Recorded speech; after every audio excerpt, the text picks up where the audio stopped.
Assalamualaikum warahmatullahi wabarakatuh. Alhamdulillahirabbil alamin.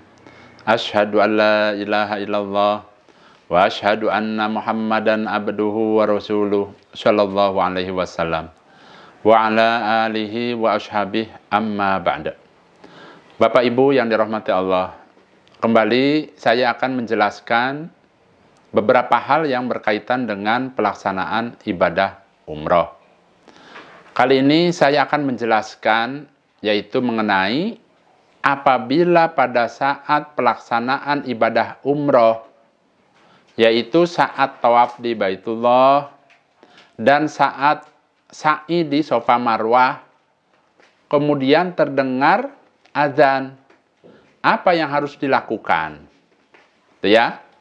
Nah, namun sebelum saya jelaskan Bapak Ibu, di sini saya mengingatkan, sebelum Bapak Ibu melaksanakan ibadah umroh, saya mengingatkan supaya membawa tanda untuk melakukan tawaf maupun sa'i. Tanda apa, Abah? Ya, kalau saya biasanya pakai karet gelang. Ya, bawa dari Indonesia itu beberapa biji, 7 umpamanya, ya dilebihin berapa. Jadi nanti pada saat pelaksanaan umroh maupun sa'i, itu gunanya adalah untuk mengingat kita. Ya, bisa pakai karet gelang, atau juga ada hitungan yang 7 butir, banyak dijual. Hitungan untuk tawaf maupun sa'i. Ya, 7 butir itu kayak tasbih, tapi bukan tasbih. Atau umpama ada juga yang dipijit-pijit. Tapi kalau yang paling nyaman kalau menurut saya itu adalah hanya cukup karet saja. Jadi nanti prakteknya pada saat tawaf atau sa'i, ya, umpama karetnya yang 7 dimasukkan ke tangan kiri, pindahkan saja ke tangan kanan. Itu hanya niatnya untuk mempermudah, khawatir lupa. Ya, seperti itu. Nah, berarti itu ingat yang pertama dari tanah air supaya dipersiapkan tanda untuk hitungan tawaf maupun sa'i. Nah, pada saat Bapak Ibu melaksanakan umroh, karena sudah dipersiapkan tuh tanda itu, kemudian terdengarlah adzan. Apa yang harus dilakukan? Di sini saya akan jelaskan umpama sedang tawaf. Karena tadi sudah dibekali dengan suatu tanda, akhirnya pada saat sedang melaksanakan tawaf, ingat, saya ini sudah berapa putaran. Kalau pakai karet gelang, umpamanya yang tadinya di tangan kiri 7, umpama sisanya berapa? Umpama sisa 2, berarti sudah 5. Berarti kalau pada saat sudah terdengar adzan, silahkan ibu-ibu cari teman ke belakang barisan ibu-ibu. Karena tidak boleh suami istri selalu berbarengan. Ingat ya, bagian wanita atau ibu-ibu itu semuanya ada di bagian belakang. Kalau bapak-bapaknya diusahakan tidak usah jauh-jauh, ya, tidak usah jauh-jauh dari Ka'bah. Diusahakan di sekitaran tawaf itu. Kalau ingin di situ, ya. Dan biasanya menjelang azan itu ada para petugas yang mengatur. Mengatur apa? Mengatur saf-saf sholat. Laki-laki umpama bagian mana, perempuan bagian belakang. Ada yang mengaturnya. Nah, umpama Bapak Ibu sedang melaksanakan umroh, ini pada saat umroh, berarti kalau umrohnya itu kan biasanya ada yang namanya mutawifnya atau pembimbingnya. Silahkan koordinasi dengan pembimbingnya. Kumpulnya nanti di mana dan lain sebagainya. Itu ya, pada saat terdengar adzan.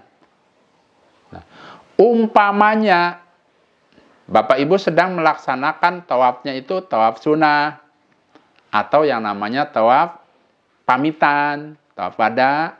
Itu kan tidak selalu harus bareng dengan mutawifnya. Nah, berarti silahkan sama. Pada saat terdengar adzan silahkan cari tempat sholat. Itu ya, kalau wanita adanya di belakang. Nah, disinilah justru saya itu memberikan arahan-arahan Bapak Ibu. Yang namanya ibadah umroh itu harus bisa mandiri.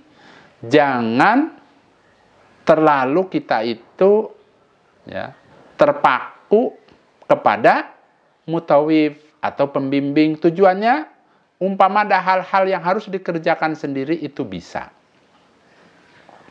Pada saat terdengar adzan, kemudian ya, pertama tadi ingat sudah mendapatkan berapa putaran. Nanti kalau sudah selesai sholat dan sebagainya, berarti tinggal meneruskan. Umpama sudah mendapatkan 5, tapi lebih dong. Umpama sudah 5, udah lewat. Ya sudah, yang keenamnya untuk memulainya silahkan dari mulai pojok Hajar Aswad. Ya, lurus dengan pojokannya, lurus dengan Hajar Aswad. Kemudian angkat tangan, Bismillahi wallahu akbar, atau Bismillah Allahu akbar boleh. Lanjutkan kekurangannya. Itu prakteknya. Nah, namun di sini saya mengingatkan, pada saat terdengar adzan, ya, silahkan Bapak Ibu umpama ingin buang air kecil, ingin ke toilet, atau batal dan lain sebagainya, gunakan kesempatan itu untuk buru-buru keluar. Tapi silahkan bilang ke mutawifnya kalau pada saat umroh umpamanya. Atau kalau umpama sedang mandiri itu misalnya melakukan tawaf sunnah, tawaf wada dan lain sebagainya, silahkan ajak teman, jangan sendiri. Ya, keluar menuju toilet. Abah, bagaimana cara mencari toilet yang paling mudah? Yang paling mudah kalau pada saat di pelataran Ka'bah, tengok ke atas. Mana bangunan yang paling tinggi?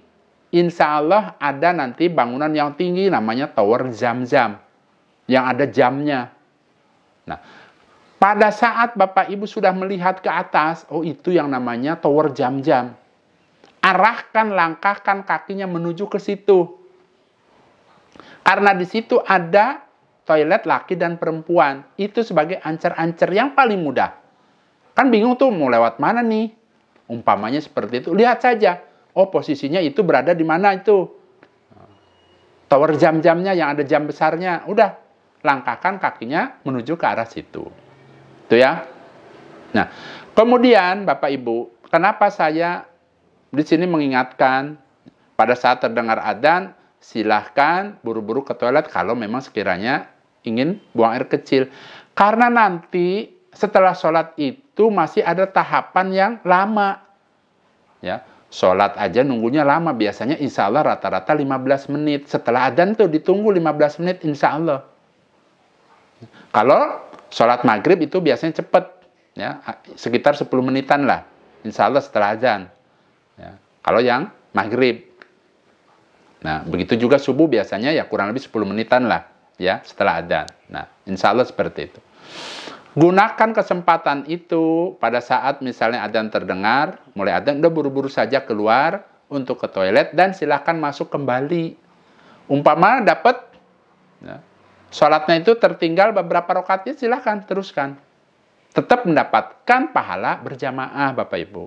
Walaupun umpama dapatnya sisa 1 nih. Ya, umpama sholatnya sholat asar. Sudah 3 rakaat. Kemudian dapat 1 rakaat. Nah berarti tadi tetap berjamaah hitungannya. Ya. Nah, kemudian setelah itu Bapak Ibu, setelah menyelesaikan tawaf dan lain sebagainya, berarti kan sudah tenang karena sudah ke toilet dan lain sebagainya. Ya, sudah tenang. Nah, ikuti mutawifnya kalau pada saat umroh. Kalau yang namanya tawaf-tawaf sunnah, kan tidak ada sa'i. Kalau lagi umroh kan berarti ada tahapan berikutnya yaitu sa'i. Ya. Nah, ini kita bicarakan sa'i, berarti sedang umroh. Baik umroh untuk dirinya maupun mengumrohkan atau badal umroh. Itu ada sa'inya. Nah, pada saat sa'i umpamanya, ya, udah bolak-balik, ingat, yang namanya hitungan satu sa'ian, satu perjalanan sa'i itu, cara menghitungnya yaitu dari Bukit Sofa umpama ya, ke Bukit Marwah. Itu dihitung 1 kali perjalanan sa'i. 1 sa'i. Kemudian dari Marwah ke Bukit Sofa itu juga dihitungnya 1, berarti dapat 2 tuh. Karena kemarin ada yang nanya, Abah bingung saya, kalau yang namanya 1 sa'yan itu bagaimana? Apakah 1 putaran begitu muter? Sofa, marwah, kemudian ke sofa, tidak. Ya. Jadi cara menghitungnya, ya, dimulai dari Bukit Sofa ke Bukit Marwah, itu namanya 1 sa'yan atau 1 perjalanan sa'i. Kemudian dari Bukit Marwah ke Bukit Sofa, itu juga dihitung 1, berarti sudah dapat 2 deh tuh ya. Seperti itu. Dan seterusnya. Pada saat Bapak Ibu melaksanakan sa'i, tiba-tiba terdengar azan. Itu bagaimana, Abah? Nah, pada saat itu juga, tadi sama. Kalau ternyata kebelet pipis, gunakan, keluar dulu. Hanya saja, ya, saya menyarankan kalau pada saat sa'i, ya, yang paling mudah itu toiletnya adalah keluarnya itu di pintu Bukit Marwah. Silahkan keluar dari Bukit Marwah. Insya Allah dalam beberapa ratus meter, insya Allah ada toilet laki dan perempuan. Setelah itu bisa kembali masuk situ lagi, bisa. Itu ya. Nah, setelah umpamanya tadi ke toilet, kemudian silahkan masuk kembali, ikuti sholat kalau masih dapat sholat. Kalau tidak bagaimana? Ya silahkan sholat, cari tempat. Namanya sudah terlambat bagaimana? Ya kan darurat, kondisinya sedang buang air kecil. Syukur-syukur insya Allah setelah buang air kecil dan sebagainya masih kebagian sholat. Itu ya. Nah, pada saat Bapak Ibu setelah selesai sholat, apa yang harus dilakukan? Yang harus dilakukan, ingat tadi, Abah kasih saran. Setiap mau tawaf dan sa'i diusahakan pakai tanda. Baik itu pakai karet gelang, pakai tanda apa saja silahkan. Diingat pada saat terdengar adzan sudah mendapatkan berapa kali perjalanan. Umpamanya dapatnya 5, tapi sudah ada di tengah-tengah tuh. 5 sudah, kemudian berjalan, berarti kan 5,5. 5,5 perjalanan. Bagaimana caranya? Caranya ingat-ingat tuh di situ. Tadi saya di sini loh berhentinya. Berarti nanti bisa dimulai dari situ. Meneruskannya boleh. Seperti itu. Teruskan yang tadi letaknya. Untuk mendapatkan yang ke-6. Ya, ke-6, kemudian satu lagi ke-7. Dan nanti berakhirnya di Bukit Marwah. Abah saya lupa. Umpamanya nih, saya lupa posisinya tadi di mana. Tapi saya sudah mendapatkan 5. Tadi sih 5,5, tapi di mana ya keder? Silahkan diulangi dari Bukit Sofa. Ya, silahkan berjalan dulu ke Bukit Sofa, dari situ mulai. Ya, mulai lagi dari awal. Awal itu maksudnya perjalanan menuju ke Bukit Marwah. Ya, silahkan dimulai dari bukit apa tadi? Bukit Sofa ke Bukit Marwah. Ya, berarti kan dapat 1 lagi, berarti kan 6. Ya, tinggal tambah 1 lagi 7. Itu caranya seperti itu. Baik Bapak Ibu, mudah-mudahan apa yang saya sampaikan ini ya Allah memberikan kemanfaatan dan kebarokahan. Saya rasa itu saja Bapak Ibu. Bila mana ada hal-hal yang ingin ditanyakan, monggo silahkan tanyakan saja di kolom komentar. Dan jangan lupa kunjungi Instagram abahjojo.354. Silakan di situ bisa buka-buka mengenai hal-hal yang barangkali berkaitan dengan pelaksanaan ibadah umroh, ada gambar-gambar abahnya dan lain sebagainya. Silakan ya. Dan bahkan silakan barangkali ingin menanyakan hal-hal yang penting bisa ditanyakan di Instagram. Baik Bapak Ibu, saya rasa itu saja. Alhamdulillah jazakumullahu khairah.